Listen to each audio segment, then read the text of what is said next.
Pak, harta kita itu ada 3 yang tidak bisa diambil orang, kata Nabi. Telu bawang ya rob miliki. Apa? 1 yang habis kita makan. 2 yang telah kita sedekahkan di jalan agama Allah. 3 yang hancur kita pakai. Itu saja. Lain dari itu bukan kita punya. Dan percaya Pak, tidak ada orang bangkrut gara-gara sedekah. Cari orang yang ada di Berau ini. Pernah kita dengar, Ustaz, itu yang di ujung pasar kaya sekali dulu itu. Itu yang besar rumahnya, kaya dulu itu. Tapi karena rajin sedekah bangkrut. Tidak ada toh? Yang bangkrut gara-gara apa? Selingkuh.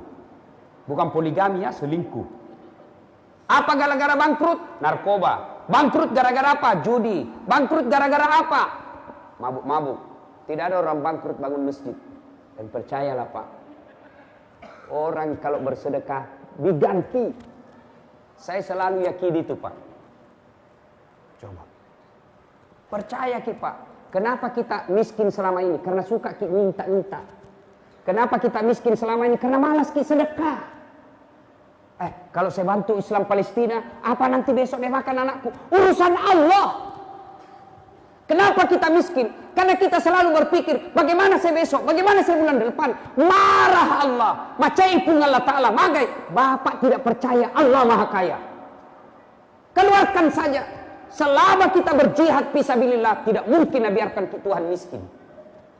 Tidak mungkin. Kenapa kita miskin? Karena selalu kita berpikir, saya miskin, saya miskin, saya miskin. Nah kasih miskin ke Tuhan. Kenapa? Allah memang berfirman, Ana inda sanni abdi bi. Saya tergantung sangkanya hambaku. Kalau dia sangka kaya, kaya kok. Kalau dia sangka miskin, miskin kok. Ibrahim alaihissalam, ketika diperintah pergi dakwah, Ibrahim alaihissalam bertanya, ya Allah, siapa yang kasih makan anakku? Nika pandai anakku. Allah berfirman, saya Maha Kaya. Belah itu batu di depanmu. Dibelah batu. Apa yang keluar? Ulat. Tahu ulat? Tahu ulat? Bahasa Perancisnya oli. Dalam batu. Allah sampaikan kepada Ibrahim, Ibrahim, kau lihat itu ulat. Tidak ada tangannya, tidak ada kakinya, tidak sarjana, bisa hidup dalam batu yang sangat keras. Siapa yang jamin rezekinya? Saya Tuhanmu yang Maha Kaya. Jangan kau cemas. Coba. Ibu-ibu, saya tanya ke adik-adik. Adik-adik, saya tanya, pernah lihat cicak? Pernah lihat cicak? Apa namakan cicak? Apa? Apa namakan? Masuk akal enggak? Cicak enggak bisa terbang. Makan nyamuk yang bisa terbang. Bagaimana akalnya itu? Enggak masuk akal toh? Iya. Bagaimana caranya? Enggak masuk akal. Satu terbang, satu di dinding. Masih ingat lagu waktu kecil? Cicak-cicak di dinding, diam-diam merayap. Datang. Tidak dikatakan cicak lompat terbang. Tidak. Nah bilang apa? Cicak-cicak di dinding, diam-diam merayap. Datang. Datang itu nyamuk yang datang yang masuk ke mulutku. Coba. Allah yang perintah itu nyamuk masuk ke mulutnya cicak. Coba. Kenapa kita miskin Pak? Karena kita tidak mau bersedekah. Maka malam ini kalau Bapak mau kaya, sedekah Pak. Kalau ada wantak jangan kasih pulang. Saya serius, jangan ketawa. Serius ini Pak, pasui Pak. Percaya ke Allah pasti ganti. Saya sering sekali lakukan itu. Contoh lagi, sebelumnya itu yang saya cerita tadi. Selesai lebaran, hari keempat selesai lebaran. Saya pergi kantor. Tiba-tiba di depan kantor ada penjual ikan. Penjual ikan ini biasanya kan pakai motor nih sekarang, pakai sepeda paling tidak. Ini jalan kaki, gerobak. Ikan yang dia jual, busuk. Saya bilang, siapa mau beli ini? Saya panggil lah, dayang, saya kaki. Singgahlah dia. Siapa kate? Berapa harganya? Saya bilang, nak, 100.000. Bungkus Ki. Sudah ada bungkus. Ku kasih uang 100.000. Makasih mak.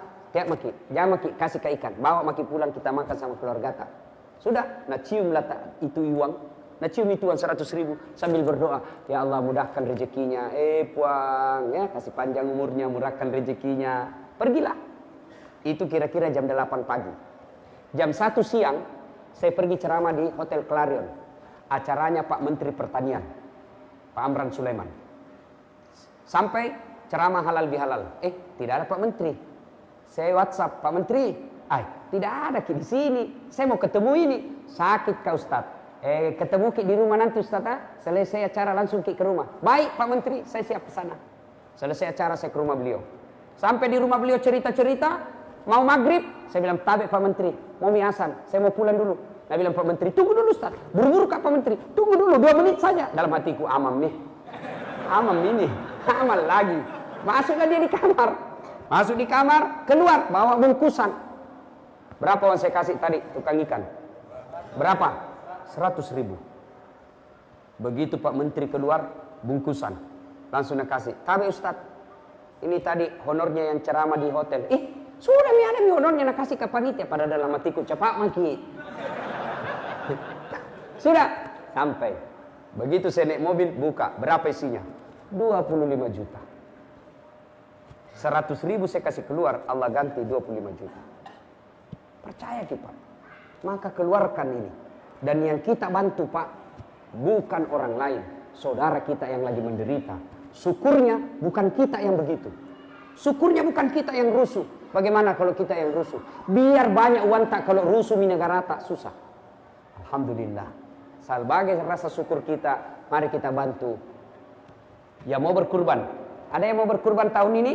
Tahun lalu saya kurban di Berau Ustaz. Tahun lalu saya kurban di Bontang. Tahun lalu saya kurban di Sulawesi. Tahun ini kita kurban. Tidak usah kurban di Berau. Kurbannya di mana? Di Palestina. Bagaimana caranya? Uang harga kurban kita itu kasih ke panitia aman Palestina. Biar mereka yang sampaikan ke Palestina. Saya baru-baru pulang dari Turki. Seminar tentang membicarakan pembebasan Al-Quds. Salah satu cara membantu mereka. Mereka butuh bantuan kita. Selain doa, juga mereka butuhkan uluran tangan. Adik-adik mau 50.000, 100.000, itu sudah bantuan. Dan Allah pasti ganti. Percaya, tidak ada orang yang bersedekah sengsara hidupnya.